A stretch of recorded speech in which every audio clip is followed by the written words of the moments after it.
네, 마켓 트렌드 시간입니다. 글로벌 증시가 최근에 좀 급락세를 보이면서 우리 증시 역시나 1800선까지 좀 내려오기도 했는데요.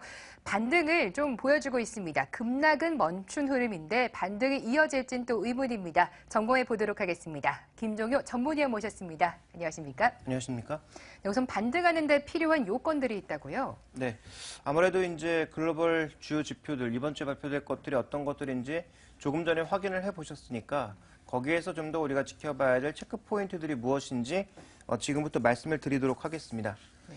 자, 가장 먼저 살펴봐야 될 것은 2월 7일 이제 그 한도가 지났던 부채 협상 한도를 어떻게 과연 결론 지을 거냐. 현재까지 나와 있는 외신의 결과물만 본다면 공화당에서 1년 정도를 추가적으로 좀 한도를 늘려서 연장하는 것으로 일단 얘기가 나오고 있는데요. 민주당의 반응이라든지 정부의 공식 반응이 나오지 않은 만큼 이와 관련된 문제가 어떻게 처결되는지 여부는 중요합니다. 다만 시장의 중루는 이것이 조금 지연된다고 하더라도 시장의 과거처럼 큰 충격을 줄 가능성은 작다. 왜냐하면 미국 정부와 미국 정치권이 바보가 아닌 이상 정부의 문을 다시 닫게 하는 그런 현상은 낳지 않을 거다라는 기대감이 높아져 있는 상황이기 때문에 상대적으로 영향은 적다라고 봐야 될 것 같고요. 그래서 준비된 그림을 보시면 지금 미국의 재정 수치의 전반적인 전망은 2008년도, 2009년도에 최고점을 찍고 나서 빠르게 줄여서 어느 정도의 균형 재정을 찾아가는 수준이 되면 바로 다시 늘어날 것을 현재 지금 시장에서는 예상을 하고 있습니다. 그러니까 아마 정부의 역할은 2015년부터는 다시 강화될 가능성이 있다라는 거죠. 지금 그동안 연준이라고 하는 미국의 중앙은행을 하는 역할 쪽에 모든 경제의 성장 동력을 다 맡겨왔다면 정부가 그리고 그 과정에서 빠르게 빚을 줄여왔다면 이제는 연준이 빚을 줄이고 반대로 정부가 빚을 조금씩 늘려나가면서 경기의 속도를 조절하는 그런 정책적인 순환의 가능성도 엿보이고 있는 상황이기 때문에 장기적으로는 중요하게 봐야 되는 지표라고 판단을 하고 있고요. 그 다음 우리가 살펴봐야 되는 것은 둔화되는 지표를 과연 시장이 어떻게 바라보느냐입니다. 조금 전에도 이제 서상혁 차장을 통해서 보셨다시피 월별 소매 판매나 산업 생산 두 가지 모두 안 좋아질 것으로 현재 예상을 하고 있거든요. 그래서 준비된 그림을 보시면 월별 소매 판매는 지금 하반기임에도 불구하고 어떻게 보면 이제 하반기 결과를 보는 것임에도 불구하고 탄력이 좀 크게 줄어들 것으로 예상을 하고 있고요. 원래 또 미국의 1분기 소비가 4분기에 과대 소비를 하고 난 이후에 줄어드는 양상을 보이고 있는 만큼 이게 지금 빠르게 좋아질 만한 요인이 없는 상황이고요.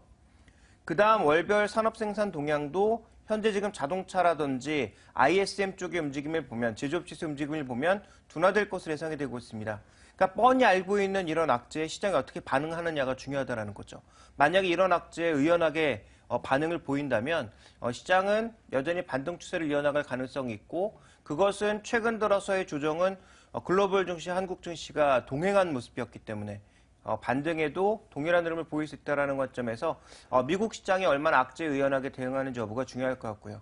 자, 마지막으로는 조금 전에도 살펴보셨습니다만 옐런 의장이 이제 과연 어떤 스탠스를 보여주느냐, 과거의 원칙론자의 그 흐름을 보여준다면 지금의 테이퍼링은 속도가 전혀 줄지 않을 것 같고요. 만약에 원칙론자가 아닌 여러 가지 경제 지표들을 살펴보면서 둔화가 되고 있으니까 속도 조절을 좀 해야 되겠다 이런 관점으로 가져간다면 아마 시장은 좀 더 긍정적인 반응을 보일 것이기 때문에 크게 두 가지 경제 지표, 뻔하게 둔화가 예상되어 있는 경제 지표에 시장이 어떤 반응을 보이는지 옐런 의장은 과연 어떠한 전략을 내놓을 것인지 이 두 가지가 향후 시장의 추가적인 상승 가능성을 염두에 둘 수 있는 가장 중요한 변수입니다.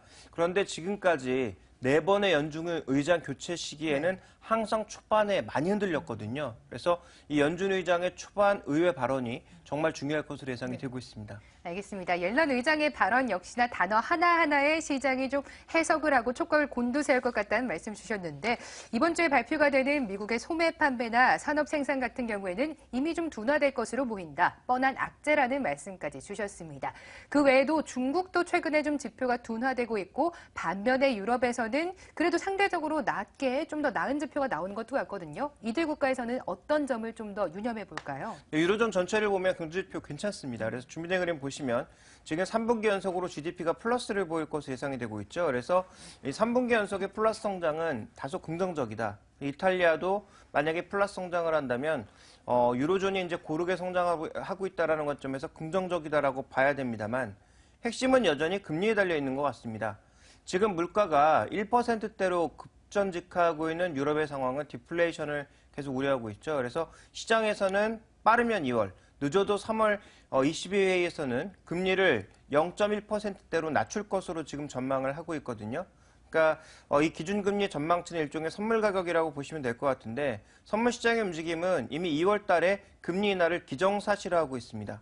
그래서 추가적으로 유동성을 공급하거나 금리를 낮추는 것을 기정사실화하고 있기 때문에 이것으로 인해서 지금 유로 증시 쪽의 전반적인 움직임은 유로가 그렇게 크게 약세를 보이고 있지 않은 국면에서 자금은 유로존 채권 시장으로 돈이 계속 들어가고 있습니다.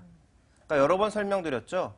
DM 시장, 즉 선진국 시장으로 주식과 채권 모두 아직도 돈이 몰려가고 있다라는 말씀드렸는데 유로화가 금리를 인하를 해서 추가적인 약세 요인이 있음에도 불구하고 이쪽으로 계속 돈이 들어가고 있는 것은 뭐 여러 가지 요인이 있지만 어쨌든 자금의 상황 자체가 계속 이쪽으로 들어가고 있는 상황이기 때문에 우리가 이제 살펴봐야 될 것은 유로존의 경기 요인이 둔화가 되어서 더 이상 유럽 쪽으로 돈이 들어가지 않고 이쪽도 성장 속도가 느리기 때문에 그래도 성장 속도가 빠르고 가격도 싼 이머징 쪽으로 돈이 돌아올 수 있는 분위기가 만들어져야 우리 시장이 좀 더 강해질 수 있습니다. 그러나 아직까지 그런 징후가 보이지 않고 있다는 거죠. 그래서 시장에서는 여전히 이머징 쪽이 강하고 한국이 강하기 때문에 한국이 오를 거야라는 시각을 가지고 있습니다만 아직도 외국인들이나 전체적인 펀드의 동향은 그렇게 움직이지 않고 있다는 관점에서 결국엔 우리 시장도 오르고 이머징 마켓 돌아서겠지만 마켓 타이밍은 분명히 외국인들이 움직이는 것을 보고 잡는 것이 좋겠다. 이런 관점으로 생각을 하고 있고요. 네.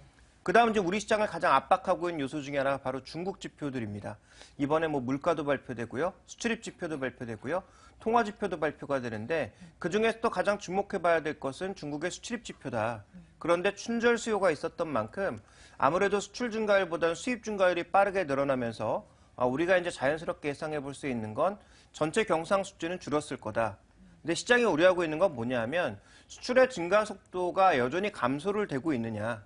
이 부분에 이제 가장 주목하고 있는 거거든요. 그러니까 핵심 포인트는 중국의 수출 증가율이 여전히 감소 추세를 보여주고 있다면 그것은 유로존 경기 움직임이나 중국을 통해서 수출하는 한국의 가공 수출이 여전히 제한적이라는 것을 나타내는 것이고요. 그것은 중국의 내수 수요도 둔화되는 것을 의미하기 때문에 결국은 중국 관련주들의 탄력을 둔화시킬 가능성이 여전히 높다라고 봐야 될 것 같습니다. 그래서 종합적으로 우리가 좀 살펴보자면 여러 가지 악재는 여전히 놓여 있는 상황이다. 그렇다면 우리가 이번 주에 지켜봐야 될 것은 이렇게 노출되어 있는 뻔한 악재에 시장에 대한 반응과 국내 시장 내에서는 외국인들의 반응이 좀 중요하지 않을까라고 보고 있습니다.